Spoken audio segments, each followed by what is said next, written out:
Thank you so much for inviting us, counselors and THG. We had fun day this morning looking at the trees.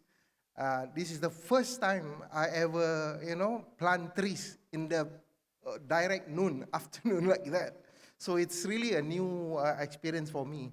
As for Institute of Future Malaysia, Encik Azril, also on his behalf, sending his thanks to the counselors.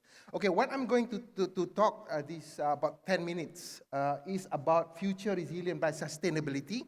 This what I call article in a book was published in Intan, Institute Tabiran Awam Negara, or you can say Public Service Training Institute in Monkera, where I've given this kind of article as a starter for my senior boss read it, and he said he can't understand a word of what economics of integrity is all about.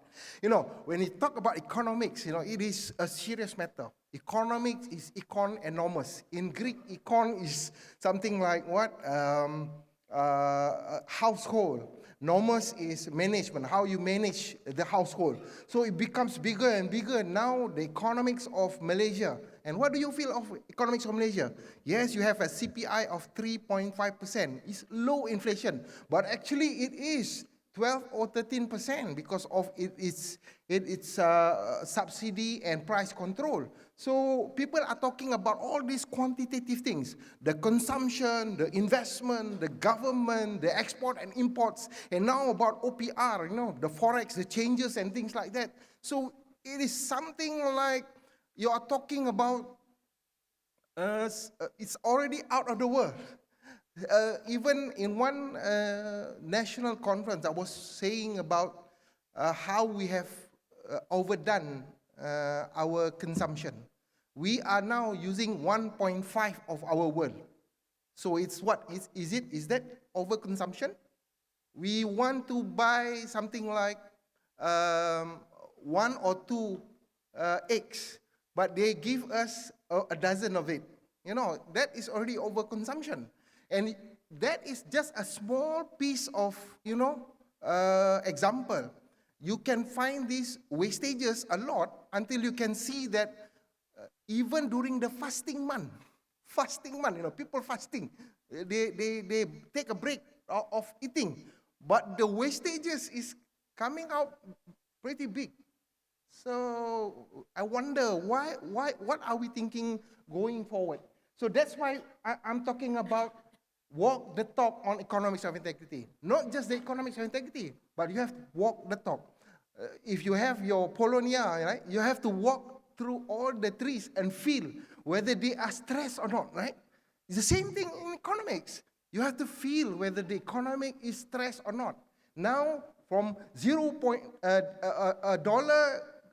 is about 4.61 in the morning. In the afternoon, it was 4.64.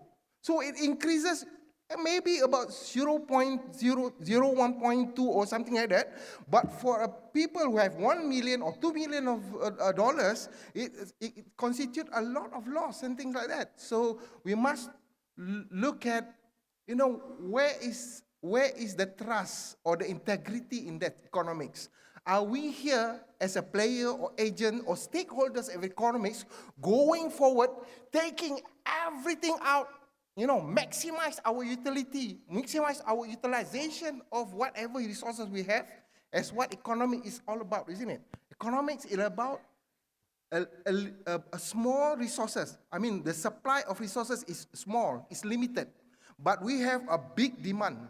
That's why the overconsumption can come about. So going to the next slide, you can see that. Next slide, please.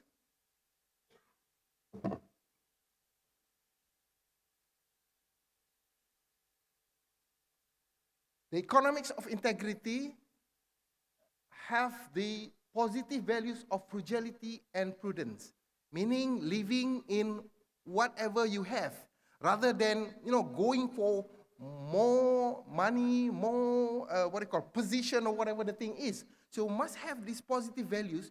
you use it to share. That's what we come up with the shared prosperity in Wawasan Kemakmuran Bersama. It's where we can share together. You in a community with your neighbors and things like that can share things, so you don't have to buy so many things. That's why positive values of frugality and living prudence means in Warner. And the second one is reliable and trustworthy. And the third one is the positive impact for overall production system and economy. You know the system of economics, right? I told you about consumption, investment, government, export and import. And each of them have this supply part of all the industry, the manufacturing, the services and things like that. If only one from the value chain, if only one disrupted, so what happened to the whole chain? It will also be disrupted, right? It's the same thing like planting the trees. If you don't have just magnesium, the color of the leaves will turn yellow, saying that they are in distress. It's the same thing like this. Or probably me too, standing here, you can see whether my hair is dropping down or not. So that's how stress can make into, so many things. So in the next slide here, you can see integrity and governance go hand in hand.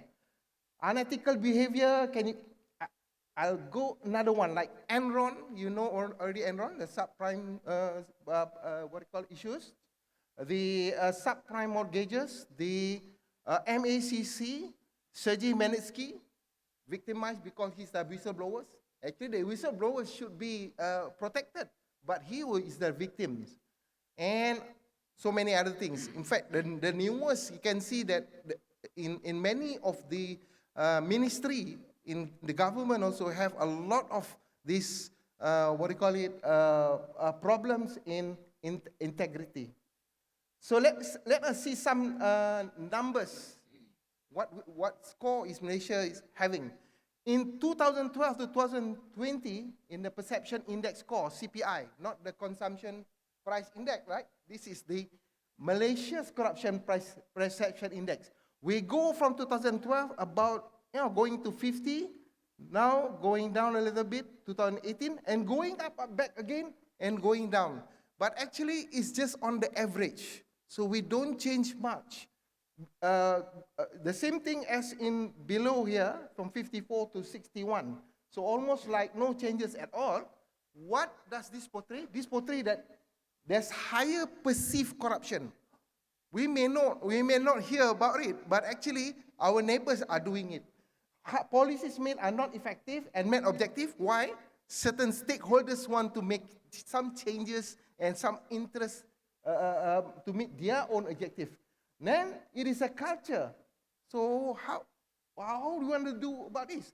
And why does this happen? Because there's no serious change, no serious appraisal, and no walking the talk on all these problems and challenges. So you can see that in the organization, within 24 months, Malaysia exceeded in terms of, in 2020, 43%, versus Southeast Asia only 39%. That is not a good number. Is it a good number? Higher in terms of corruption. So here you can see fraud, corruption, and economic crimes. From 2020, it's 16% low, but increase in 2020 in terms of bribery and corruption. Customer fraud also increased 20%. Cybercrime increased 16%. So overall, it is increasing. It is not decreasing. It is increasing. So, if you can see in terms of how much bribes are in financial terms, the organization might lose. In 2020 itself, you can see 10%, 8%, 2%. And the last one, the biggest is the small guys, 100 million, or the biggest one, 100 million USD or more, about 4%. Even it is small, but the volume is quite large.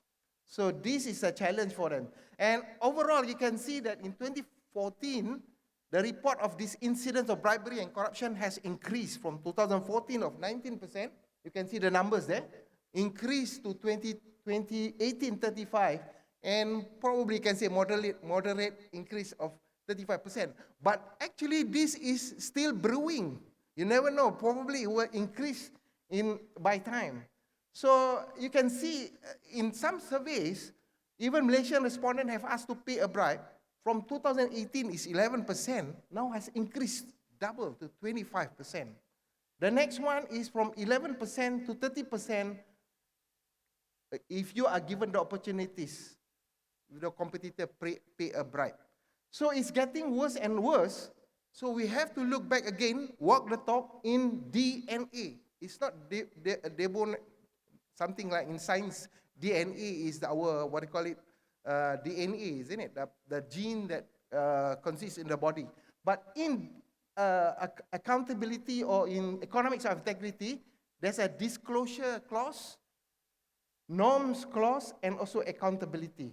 This has to being up in all these sectors on all the economic activity. So we must walk the talk towards a sustainable economy. How? We must look at the DNA in GVC, global value chain. There's a lot of things in global value chain, isn't it? From the ports, from everything here. And everyone has to contribute to enhance productivity. Positive economic. Positive economic is just not numbers, just put the numbers in, but actually to put everything in economic positively as it were. If you want a good products, that means everybody in the system must converge towards the positive economics. Lastly, it has to go to embracing the first-class mentality rather than the third-class mentality. Even if you are already on top of the economic ladder, right, you can still have all this third-class mentality. So we have to look into all the necessary, dimensions, so that we must not fall in the lower category, which is at the third-class mentality. So what we should do? We have to go to the first-class mentality. It's up here on the top. We are something on the 50, 61, just now the numbers. We have to go down, up, and things like that to go up here back the hill again. But that one is not by one person. The Prime Minister cannot do it alone. The Cabinet cannot do it alone. The community cannot do it alone. Each of us must have this economics of integrity in their self, so that everything is walk the talk to the top. So by that, thank you so much.